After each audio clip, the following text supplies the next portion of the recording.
Hello, my name's Tim. I'm the local Labour candidate for the Brislington East by-election that's coming up in a couple of weeks. I just wanted to make a quick video to tell you a bit about myself and about the things I've been working on for the last year or so since I was selected as a candidate. So this is where I live, smack bang in the middle of Brislington. Over there we've got the Bath Road, over that way we've got St Anne's, and up in the east we've got Wick Road and then Broom Hill.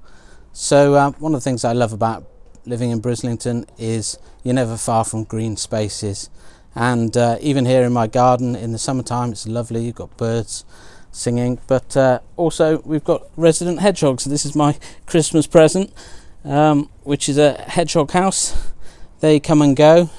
We've got foxes living nearby. We've also even got otters living in the river, so I'm told, over by Beeses. So yeah, it's a lovely place to live, but there's plenty of things that need doing. So I'm just going to take us out and about now and show you a few of the things that are happening that I've been involved in.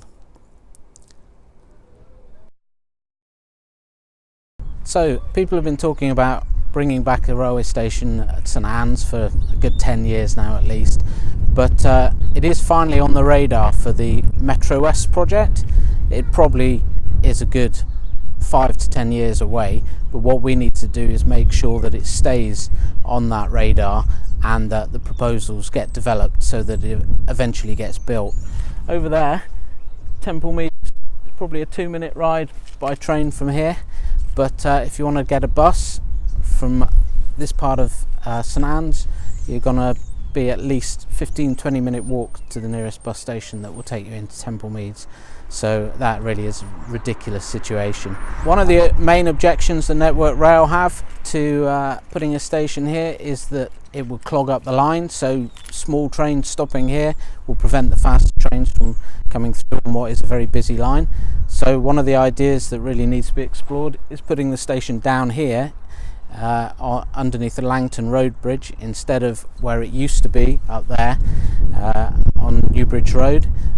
This will have a lot more room to take the trains off the main line while the faster trains go through. So that proposal really needs to be developed, and I've been speaking to Network Rail about that idea, and we'll definitely be pushing that forward.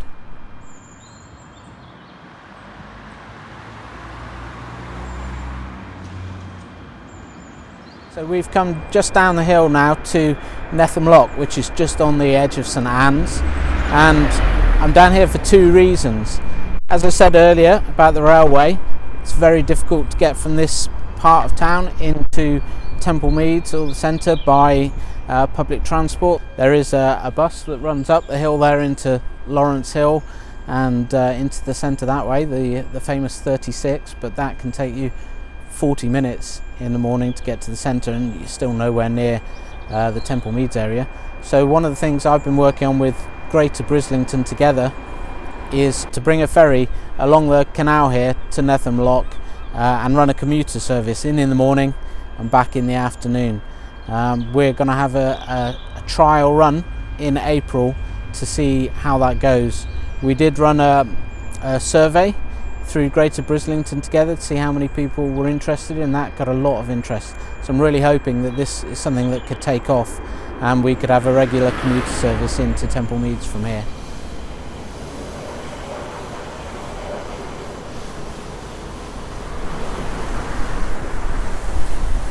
We're just around the corner from Netham Lock now, and behind me I've got the weir. So earlier this year Bristol City Council declared a climate emergency, and one of the things that is going to be really important going forward is renewable energy. Bristol Energy, the company set up by the council, already has tariffs where you can buy 100% renewable electricity from local sources, but we need more of those local sources. And one plan that hopefully is going to come to fruition is to put an energy plant here to use the weir to produce 100% renewable energy. It will only be a small plant, but probably produce enough electricity for about 240 homes. I'm really supportive of this concept.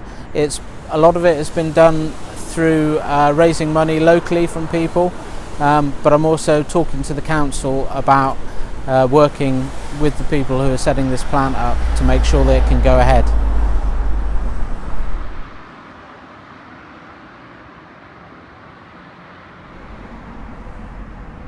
Homelessness in Bristol is a massive problem.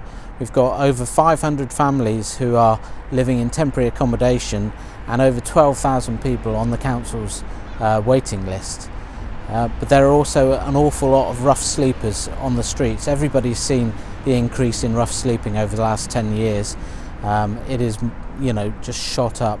So one of the things the council did a couple of years ago was bid for some money from central government to open the first 24-hour shelter in Bristol, which has been put in this building behind us. This is an old council office block, used to be for housing, and it's been converted so that during the winter months people can come here and have a safe place to stay, and it's been a really great success. A lot of people have moved on from here into proper housing, and it's running in its second year now.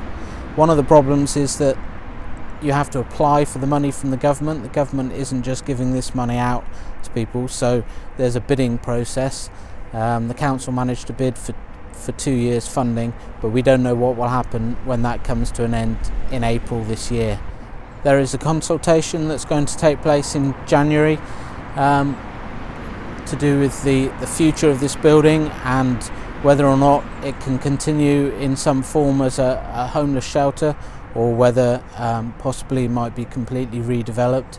I think that's going to be really important consultation for people to get involved in. I'll definitely be involved myself and make sure that the views of people around here are listened to, but also to make sure that if we can, we continue to supply some sort of accommodation for homeless people in this area.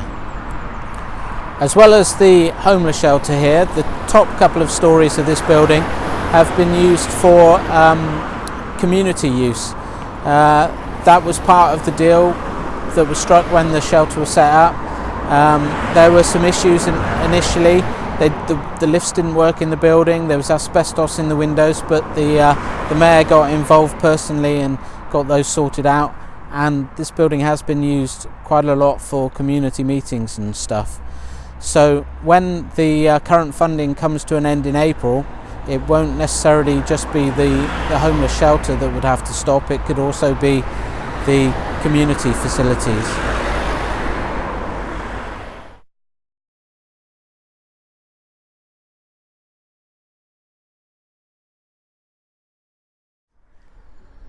Behind me is Wickley Academy, a very nice modern primary school, but when this primary school was built, they knocked down an old community centre in order to put it here.